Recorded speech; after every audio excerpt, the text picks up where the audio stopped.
In the next ayah, الَّذِينَ يُبَلِّغُونَ رِسَالَاتِ اللَّهِ وَيَخْشَوْنَهُ وَلَا يَخْشَوْنَ أَحَدًا إِلَّا اللَّهِ وَكَفَى بِاللَّهِ حَسِيبًا. What a beautiful ayah, ayah 39. There are three pieces to this ayah. Just if you want to understand this ayah beautifully, three pieces to this ayah. First piece, the prophets who deliver the messages of Allah. I want you to understand how this is connected to the previous ayah. Listen carefully. We saw in the previous ayah, when Allah was ending that ayah, Allah said, Sunnat Allah. Where did it go? Yeah, here we go. Sunnat Allahi fil ladhina khalaw min qabl. This is the way Allah has always done things with those who came a long time ago. What did Allah do? مَا كَانَ عَلَى النَّبِيِّ مِنْ حَرَجٍ فِي مَا فَرَضَ اللَّهُ لَهُ. There's no haraj. Haraj means three things. Let me quiz you. What does haraj mean? Three things. The last one was sinful. What was the first two?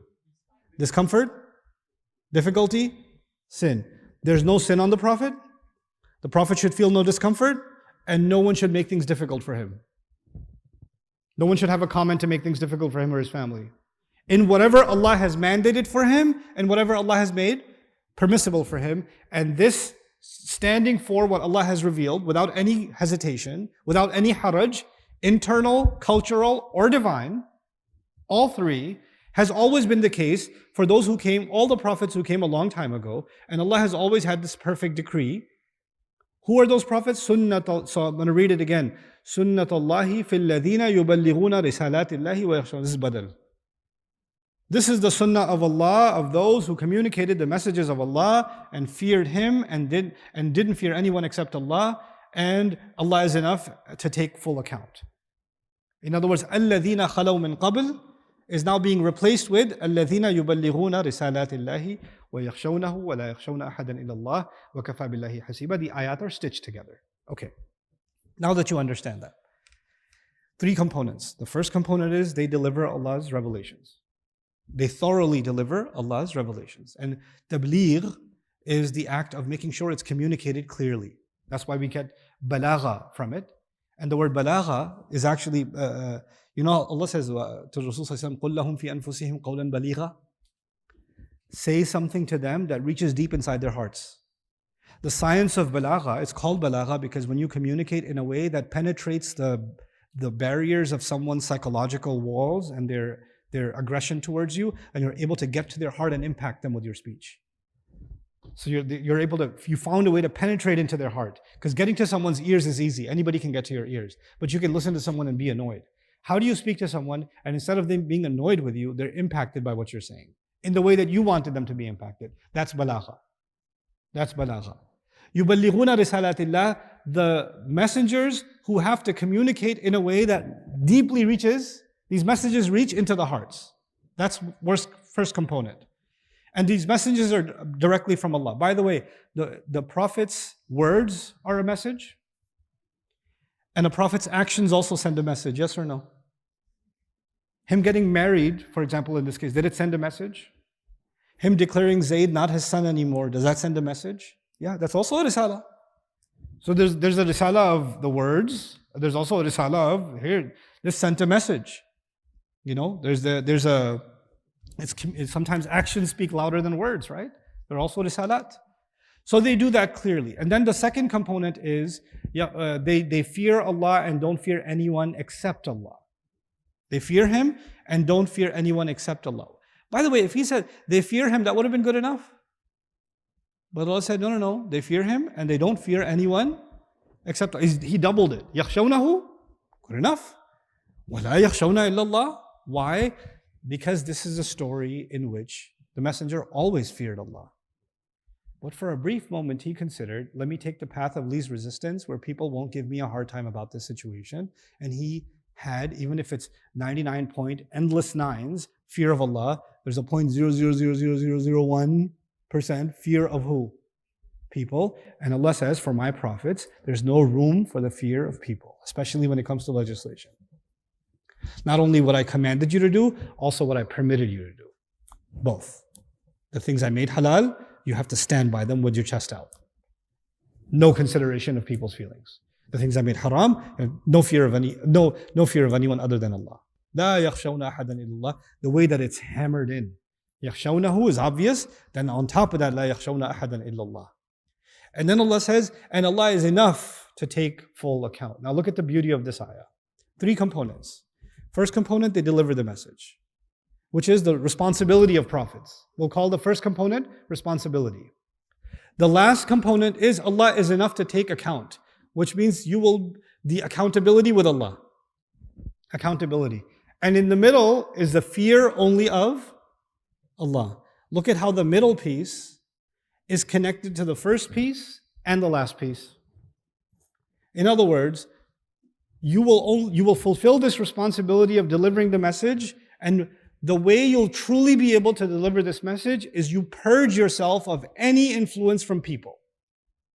You will only have the fear of Allah. That's the way in which you will. That answers the how will you deliver the message. You will deliver it in a way that has no contamination of any fear of people. That's the how. But then the why. Why will you deliver the message in this way? Because Allah is enough to. Allah will be holding you accountable. Allah is going to hold every action, every emotion will be held accountable. وَكَفَى بِاللَّهِ حَسِيبًا. Why Allah is enough to take account is actually the thing that you should truly fear in the end. Look at something else that's happening here. We saw in the previous ayah, وَكَانَ أَمْرُ اللَّهِ قَدْرًا مَقْدُورًا. Qadr means calculation. Qadr means measure. Now we see another word for measurement. What's the word for measurement here? Hasib. Why these 2 different words? What could we learn from that? That previous ayah was about Allah's rules. When will He deliver a rule? How many women can the Prophet marry? How many women can Muslims marry in general? Why is he marrying the Prophet ﷺ to this woman, and at what point and in what way? All of that is exactly calculated. Qadran maqdura. That's about the laws and legislations. فِيمَا فَرَضَ اللَّهُ لَهُ. Okay. This ayah is not about that. This ayah is, in what way will when they deliver it, was there any element of fear? And was there any element of intimidation from people? Did that factor into what they were going to say at all? And Allah will keep exact calculation, not just of what they did, but what their hearts felt as they did it. وَكَفَى بِاللَّهِ حَسِيبًا. Like the hisab of Allah is not just on the actions, it's what's going on inside the hearts here. The khashya of Allah alone in the hearts. This is one of the most powerful messages for us, because the last of the messengers is Rasulullah ﷺ. So the job of delivering the message was passed on to the ummah.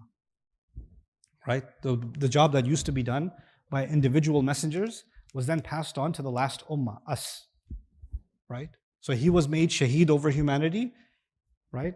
But we have made لِتَكُونُوا شُهَدَاءَ عَلَى النَّاسِ. Then he made us witness over humanity. So you know what?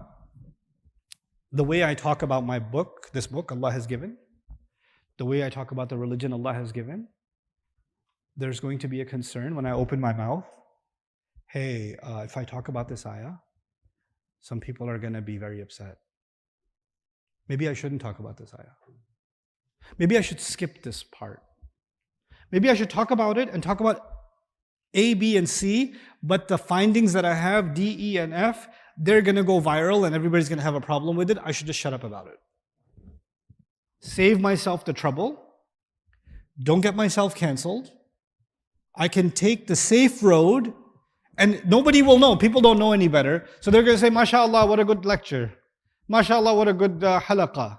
And I save myself a bunch of trouble by kind of avoiding a subject that I knew would just press people the wrong way. That could never happen, right? I mean, anybody who talks about Islam would only talk about it in a way that's fearless. They get up on the minbar and they're going to give a khutbah, and if they have something to say, then they won't consider that the biggest donor of the masjid might get offended, or the sisters in the audience might get really angry, or the board might get really upset, or the youth might not like it, or the parents might not like it, or the elders might not like it, or there's a governor visiting the masjid. I don't care if there's a governor here. I'm gonna say exactly what needs to be said, because But those who deliver the messages of Allah fear Allah and don't fear anyone except Allah, right?